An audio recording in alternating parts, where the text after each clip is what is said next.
राम मंदिर गवर्नमेंट के पैसों से नहीं बना। लिख लो, नोट कर लो भैया, ये जो सो कॉल्ड सेक्युलरिज्म वाले हैं, राम मंदिर हम हिंदू और सनातनियों के भक्तों के दान से बना है। जो पैसा हिंदुओं ने दिया था ना, उसके तो खाली एफडी से ही बन गया मंदिर, मूल तो बाकी है और अभी तो मथुरा बाकी है। देश में तो भैया असली दिवाली तो यही है 22 तारीख, बस हम तो इतना कहेंगे। आप कुर्ता पहना हुआ, नीचे धोती है, पूरा वस्त्र दिखाइए। ठंडा भाई साहब देखो, मैंने नीचे इनर भी नहीं पहना हुआ। भैया देखो, ये हमारी वेशभूषा है जी। यूएस भी जब गया हूँ ऐसे ही गया हूँ। What's this, is this in India, what's happening, is this the latest fashion in India? तो मैं कहता हूँ this is not the latest fashion, this is the most primary fashion, this is the first fashion of the world. क्योंकि हमारा सनातन तो हमेशा से है, तो ये पहला है, तो ये सबसे पहला फैशन है। और मैं इनको ये बताता हूँ, this is a never lasting fashion, ये कभी खत्म नहीं होगा। अयोध्या धाम में आपका स्वागत है। अच्छा लगा धोती कुर्ते में, क्योंकि राम और सनातन और फिर संस्कृति, क्या कहेंगे? पहले तो सियावर रामचंद्र की जय। मोटी बात एक बात कहूँगा, एक सपना था, हमारे पूर्वजों ने अपनी जान गंवाई है। ये जो राम मंदिर है, ये एक मंदिर नहीं है, ये हमारा प्राण है, ये भारत की आत्मा है। और आज जब मैं फ़्लाइट ले रहा था, दिल्ली से आ रहा था, मुझे पाकिस्तान से जो हमारे हिंदू भाई हैं, उन्होंने मुझे मैसेज किया कि प्रभु जी, हमें तो शायद वीज़ा कभी नहीं मिलेगा, हम तो बैठे बैठे टीवी से देखेंगे अयोध्या को और राम मंदिर को। आप कितने किस्मत सौभाग्यशाली हो कि आप जा रहे हो। मैंने कहा मैं आपकी आंखें बनूंगा, आपका प्रार्थना करूंगा। ये देखिए मेरा बैग सामने है, इसके अंदर मेरा सामान तो है ही नहीं, जो भक्तों ने देश विदेश से अपनी, किसी ने तुलसी भेजे, किसी ने फूल भेजे, किसी ने उपहार भेजे राम जी के लिए, इस पूरे बैग में वो भरा हुआ है। तो मैं उन सब का प्रतिनिधि करते हुए जो भक्त यहाँ आ नहीं पाए, मैं आया हूँ। और मैं बता नहीं सकता, मतलब पूरे देश में ये जो राम नाम की गूंज है, जो बहुत पहले हो जानी चाहिए थी, बट माननीय प्रधानमंत्री जी के प्रयास से पूरा देश अब अखंड भारत की जो हमारी एक कल्पना है, वो कार्यकल्प हमें दिखती नज़र आ रही है। और बहुत बहुत बधाई जिन्होंने इतना बड़ा ये मंदिर के लिए कार्य किया, और सबसे बड़ा धन्यवाद तो उन कार सेवकों के लिए जिन्होंने अपने प्राण गंवाए। ये दिन और ये जो तिथि है राम मंदिर की ओपनिंग की, ये उनको समर्पित है। देखो जी, बड़ी बात, हमने अभी आपको देखा कि आप यहाँ की हर वो तस्वीर कैद कर रहे थे जिसे आप लंबे समय तक याद रखना चाहें। बिल्कुल, मैं बचपन से अयोध्या आ रहा हूँ, और जब हम आते थे ना, वो तंग तंग वाली गलियाँ, ऑटो लेना पड़ता था है ना रेलवे स्टेशन से। अब लोग ये ना चीखते हैं, बहुत हल्ला गुल्ला करते हैं, मंदिर से क्या होगा? ये होता है मंदिर से, ये प्रूफ है। देश इकोनॉमिक डेवलपमेंट, एयरपोर्ट है, ट्रांसपोर्टेशन, टैक्सी। पहले ऑटो होते थे, गाड़ी नहीं होती थी, हमें पहले लखनऊ जाना पड़ता था, लखनऊ से फिर आना पड़ता था गाड़ी लेके। आज सर्विस कितनी अच्छी है, इंडिया के किसी भी कोने से अयोध्या कनेक्ट हो रहा है। तो मंदिर सिर्फ आध्यात्मिक दृष्टि के लिए जरूरी नहीं है, इकोनॉमिक वाइज भी बहुत जरूरी है। अब छोटे से दुकानदार से लेके बड़े से बड़े होटल है ना, ट्रैवल इंडस्ट्री से लेके फूड इंडस्ट्री, या राशन भी तो आएगा ना।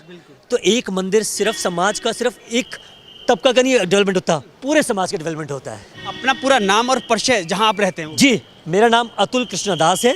मैं कुरुक्षेत्र धर्म नगरी, भगवत गीता की नगरी से आया हूँ। वहाँ भी 22 तारीख को हर मंदिर में, खासकर इस्कॉन में, लाखों दियों के साथ हम स्वागत करेंगे 22 तारीख का, और सब उत्साहित हैं। और देश में तो भैया असली दिवाली तो यही है 22 तारीख, बस हम तो इतना कहेंगे। एक और बात है, जी। जो लोग ये कहते हैं कि मंदिर बनने से विकास नहीं होगा, या फिर मंदिर बनने से क्या होगा, यहाँ के लोगों को क्या मिलेगा, गरीबों को क्या मिलेगा, उन्हें आज क्या दिखाना चाहेंगे आप? मैं सबसे पहले उनको ये पूछना चाहता हूँ, भैया आपने क्या कर लिया गरीबों के लिए? नंबर 1। नंबर 2, इससे पहले मैंने पूरा डिस्टिंक्टली आपको बताया था कि इकोनॉमिक डेवलपमेंट भी हो रहा है मंदिर का।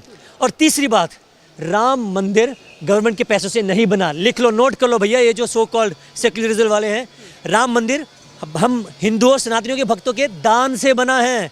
तो ऐसा नहीं है कि ये सरकार अपना पैसा सरकार का लगा रही है, नहीं। अरे हमारे राम जी का मंदिर में इतनी सामर्थ्य है कि हम अपने मंदिर खुद फंड कर सकते हैं। और राम जी की कृपा ऐसी रही है, जो पैसा हिंदुओं ने दिया था ना, उसके तो खाली एफडी से ही बन गया मंदिर, मूल तो बाकी है और अभी तो मथुरा बाकी है। मथुरा की बारी है और काशी भी बाकी है। लेकिन उससे भी बड़ी बात, आज कुछ लोगों को पेट में दर्द है मंदिर उद्घाटन से। भूत पिशाच निकट नहीं भी आवे, आ गया नाम सुनावे। हमेशा अच्छे कार्य में कुछ लोगों को दिक्कत होती है, तो उनको तो मैं कुछ नहीं कहूँगा, मगर जो लोग त्यौहार मनाना चाहते हैं, जो राम जी का इंतज़ार कर रहे हैं, मैं तो उनको कहूँगा आपको भी बधाई हो और हमें भी बधाई हो। और हम इस पल का तो हमारे बुजुर्गों ने इंतज़ार किया है, तो और भगवान जी ने हमें चुना है। भैया हमारे मरने के बाद भी राम मंदिर आ सकता था, मगर पहले आ गया, इसका मतलब क्या, राम जी ने हमें चुना है। तो भैया राम काज करिबे को आतुर, तो आतुर थे, सबने प्रार्थना की, माननीय मोदी जी और इन्होंने बहुत प्रयास करके आज हमें ये पल दिया है। तो ये मेरी ज़िंदगी का बेस्ट दिन होगा 22 जनवरी को मैं देख पाऊँ। और मैंने लाइफ में कुछ किया हो ना किया हो भगवान जाने, मगर 22 जनवरी मेरी लाइफ का सबसे अच्छा दिन हो कि मैं राम मंदिर को खुलता हुआ उद्घाटन करते हुए देख पाऊँ अपनी आंखों से। आप जैसे युवा, यहाँ पे हजारों ऐसे युवा हैं जो आना चाहते हैं, लाखों करोड़ों ऐसे लोग हैं, राम भक्त हैं जो अयोध्या दर्शन करना चाहते हैं, लेकिन कुछ लोग ऐसे भी हैं कि निमंत्रण को भी ठुकरा दे रहे हैं। एक कहावत है, बंदर क्या जाने अदरक का स्वाद। देखो भाई, जो आदमी बीमार होता है ना, तो उसको अगर आप मीठी चीज़ भी दोगे उसको कड़वी लगेगी। तो जिसकी मानसिकता ही ऐसी है कि जिसको मंदिर से परहेज है, उनके लिए मैं कुछ नहीं कहना चाहूँगा। मैं वही कह रहा हूँ ना कि हमारे पास दो चॉइस हैं। मुझे नेगेटिव लोगों के बने फोकस करना। जैसे घर में फंक्शन होता है ना, कोई कुड़ के बैठा होता है, अरे भाई क्या हो रहा है, ये नहीं हो रहा, ये नहीं हो रहा, वो नहीं हो रहा। एक होता है जो उत्सव की तैयारी कर रहा होता है, वो नाच रहा होता है, वो तैयारी कर रहा होता है, वो मिठाइयाँ बांट रहा होता है, उसमें वो एंथुजियाज्म होता है, जोश होता है। तो हम तो उन पे फोकस करेंगे, let's focus on the good. ये पै करने वाले को राम राम। अब वो टाइम गया जी, अब वो टाइम गया। अब राम भक्तों का टाइम है बस। लेकिन उससे भी बड़ी बात यह है कि आप जैसे युवा, जहां माथे पर टीका लगा हुआ है, नार में कंठी, गले में कंठी पहने हुए हैं, आप कुर्ता पहना हुआ, नीचे धोती है, आप पूरा वस्त्र दिखाइए। ठंडा भाई साहब देखो, मैंने नीचे इनर भी नहीं पहना हुआ। भैया देखो, ये हमारी वेशभूषा है जी।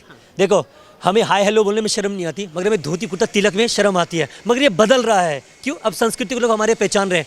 क्या करें, स्कूल में बाबर या फालतू चीज़ों के बारे में सिखाया गया पहले, अब हमारे सनातन धर्म के बारे में सिखाया जाएगा। तो लोग अब बाहर आ रहे हैं, पहले हिचकिचाते थे। मैं ब्राह्मण परिवार से हूँ और मैं कहीं भी जाता हूँ, ट्रैवल करता हूँ, यूएस भी जब गया हूँ ऐसे ही गया हूँ, और ये हमारी पहचान है। और लोग पूछते नहीं वहाँ पे जब आप विदेश में जाते हैं तो क्या लोग देख करके क्या बोलते हैं? हाँ, अलग अलग तरीके से पूछते। कई लोग पूछते हैं, what's this, is this in India, what's happening, is this the latest fashion in India? तो मैं कहता हूँ this is not the latest fashion, this is the most primary fashion, this is the first fashion of the world. क्योंकि हमारा सनातन तो हमेशा से है, तो ये पहला है, तो ये सबसे पहला फैशन है। और मैं इनको ये बताता हूँ, this is a never lasting fashion. ये कभी खत्म नहीं होगा, आउट ऑफ फैशन नहीं जाएगा, हमेशा रहेगा। ये तिलक, ये चोटी, ये धोती और हमारा राम नाम। और उससे बड़ी बात, आज राममय माहौल है चारों तरफ। आज आपने देखा कि आप किसी भी बस में जा रहे हैं तो वहाँ राम की धुन चल रही है, किसी भी आप मेट्रो पे जा रहे हैं राम की धुन लोग बजा रहे हैं। उससे बड़ी बात कि आज जब आप फ्लाइट में बैठे हैं, माहौल कैसा था आप बताइए। सर यही तो मैं एक्सपीरियंस करने के लिए आया हूँ। मैं तो अयोध्या आ ही रहा हूँ बचपन से। पहले जब मेरे पास अपनी माला है जिसमें मैं राम नाम जप करता हूँ। जब नाम जप करते थे लोग ऐसे घूरते थे जैसे भाई पता नहीं मैं बिना कपड़े के चल रहा हूँ, ऐसे देखते थे, है ये क्या कर रहा है, मतलब आपको उस दृष्टि से नहीं देखते थे। आज जब हम बैठे हैं, अरे पूरे हनुमान चालीसा का पाठ हुए और जय घोष करते थे, मुझे सच में ऐसा लगा कि भैया क्या हम त्रेता युग में जा चुके हैं, क्या वाकई में राम राज्य।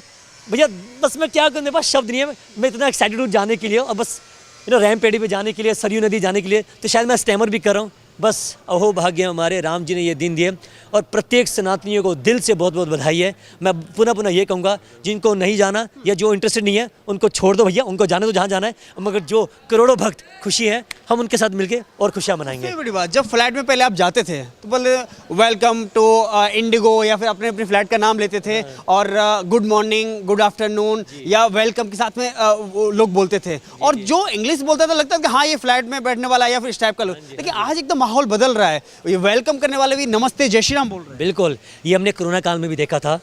कोरोना काल में क्या कहा था, नो कॉन्टैक्ट, राइट। हम कैसे एक दूसरे को ग्रीट करते थे, सब ने क्या कहा था, नमस्ते। तो दुनिया भी मान गई हमारी जो भारतीय संस्कृति है, हाथ जोड़ के अभिवादन करने का, वही सबसे पुरानी है और वही सबसे अच्छी है।